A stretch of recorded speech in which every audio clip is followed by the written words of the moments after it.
Hi everyone, it's your boy here. I'm going to go ahead and continue my list. As you all know, already dropped an honorable mentions list, and it's time for me to dive deeper into the best, the worst, and the trashiest animes of 2025. In this video, we're going to go over 10, not 5, 10 of the worst animes to come out of 2025 this year.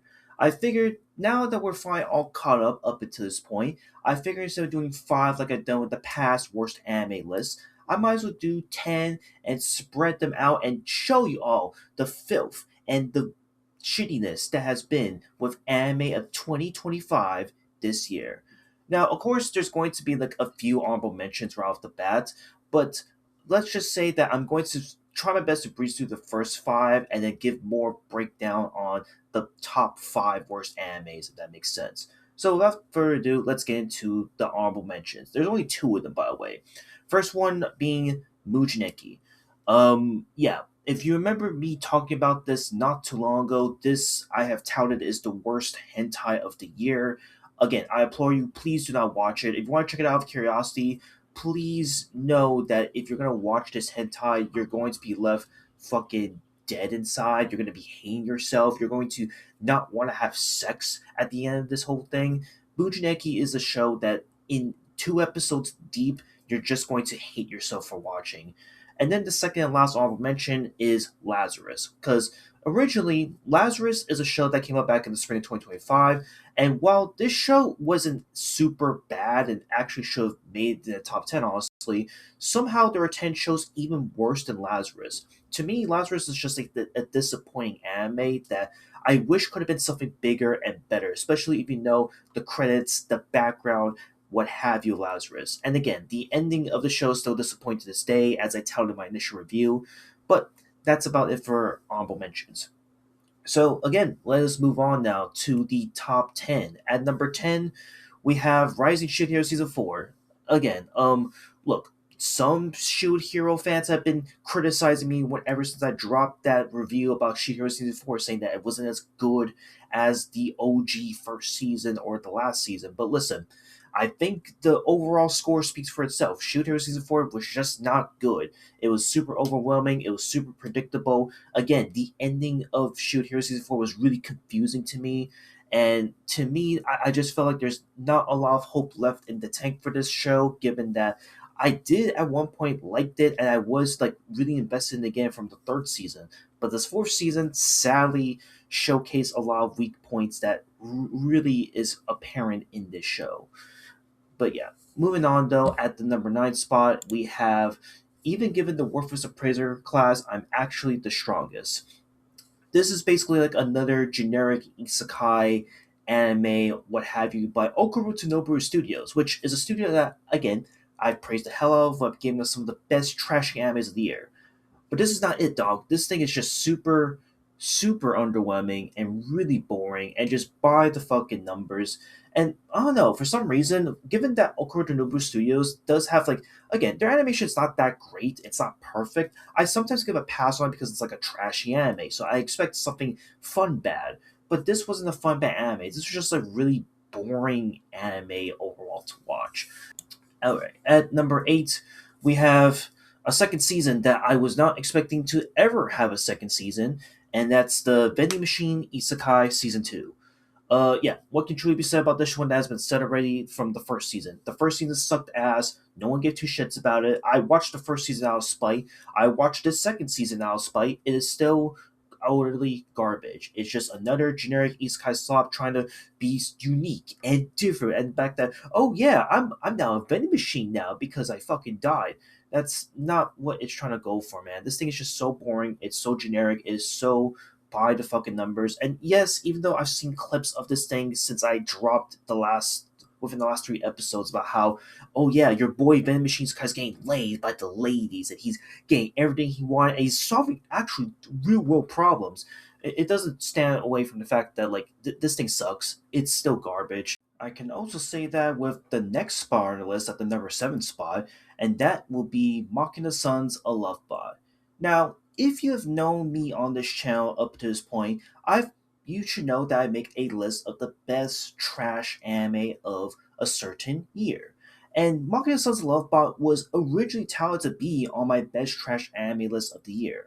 But the more I thought about it, the more I simmered down the show, the more I had to remember a lot of what happened in this show.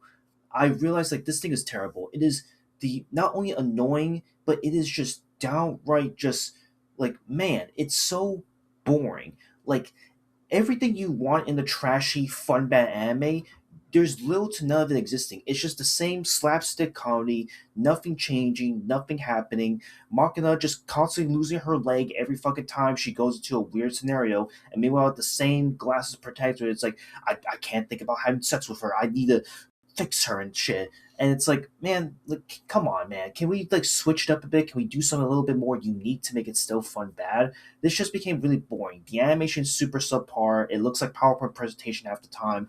The dialogue can be really annoying. The characters, if you can even call them characters at this point, are super lifeless and soul sucking. It's just not a good fun bad anime after all.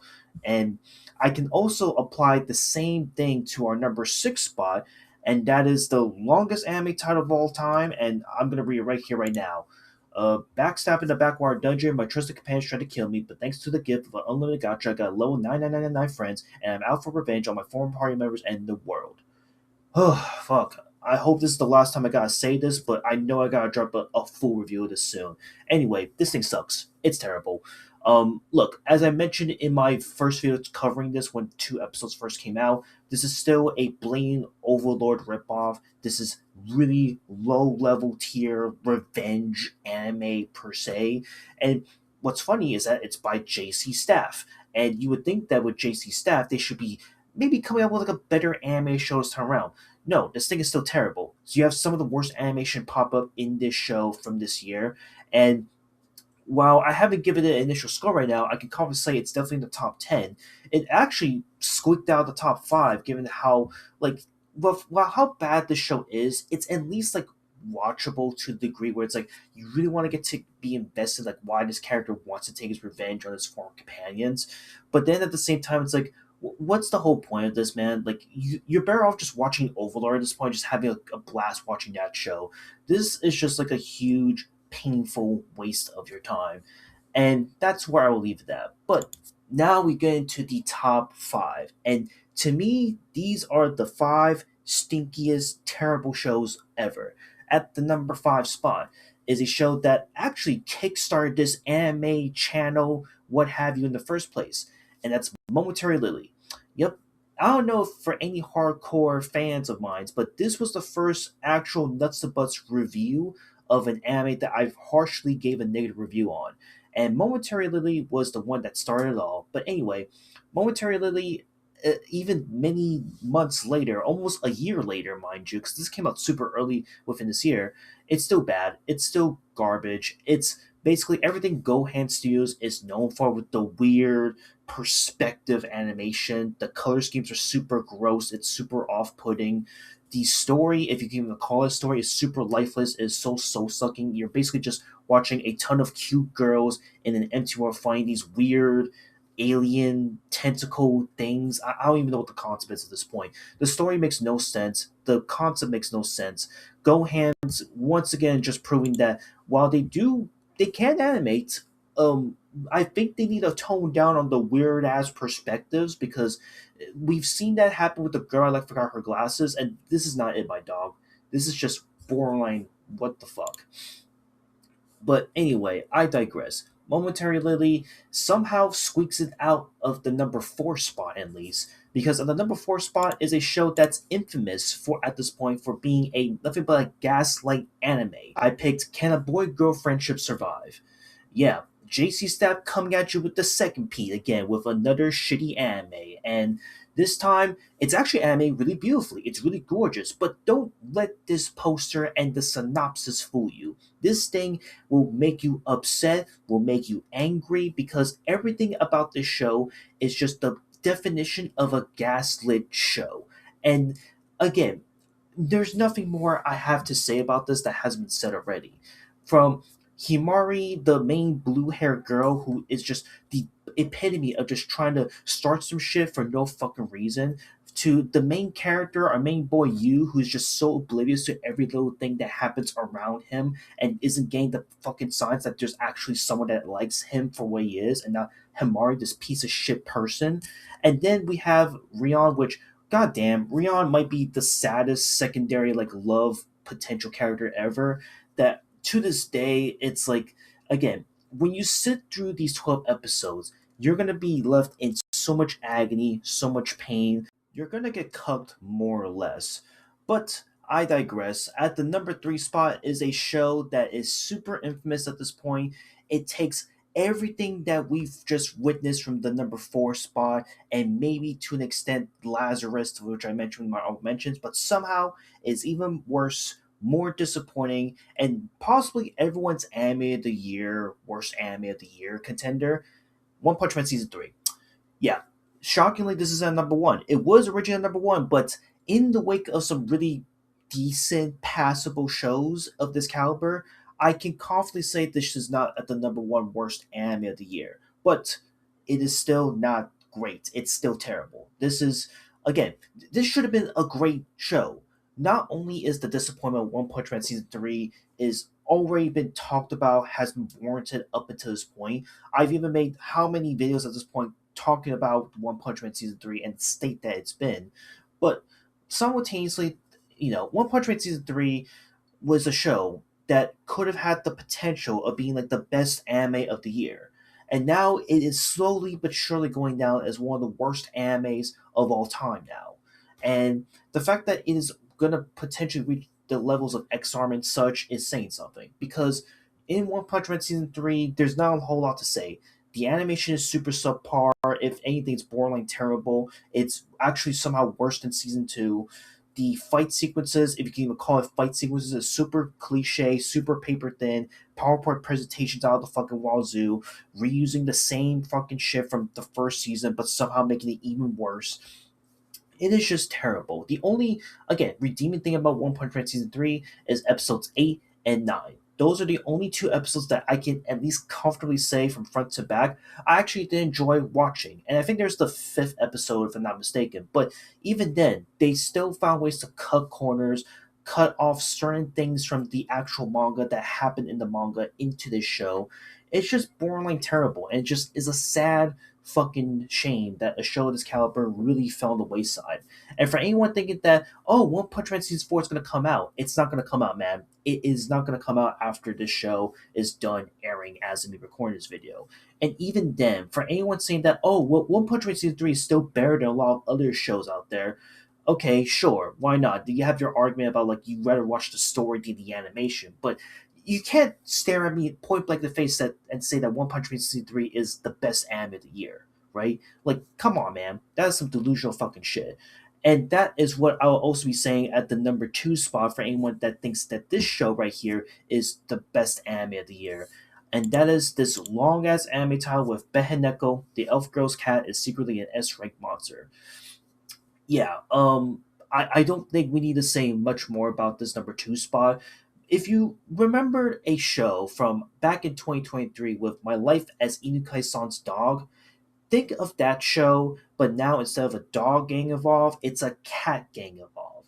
And and now in this little twist of fate, they decided to not only have it be where the main character got isekai as a cat, not a vending machine, but he also is surrounded by busty, sexy, beautiful woman, and he goes through this treacherous path of becoming the strongest and protecting his stupid ass elf lover, and it's just nuts to butts like ugh, I don't even know what to say at this point.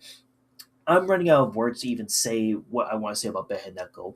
This is a curse show at the end of the day. This is a show that if you didn't like My Life as Inukai-san's Dog, you're not going to like this one at all. Because while it's slightly, ever so slightly better and less cursed than Inukai-san's Dog, it is far and far from it.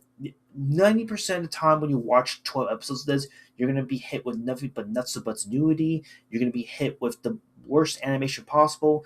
The cat in this show half the time is not even animated properly. The fight sequences are super boring and subpar that it actually makes the Backstabbed water anime that I just talked about a while ago look like a masterpiece. This thing is just doo doo, it is pee pee, it is really cursed, and I wouldn't recommend you watching this if you do.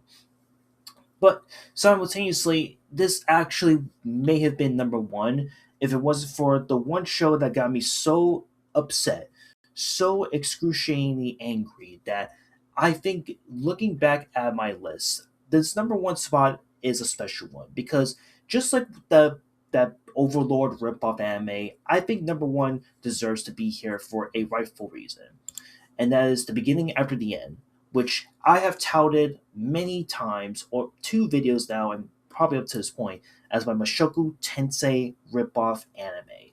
Yeah, when you watch this show by Studio A Cat, their reputation is pretty much synonymous at this point by giving you some of the worst dog shit animes of all time.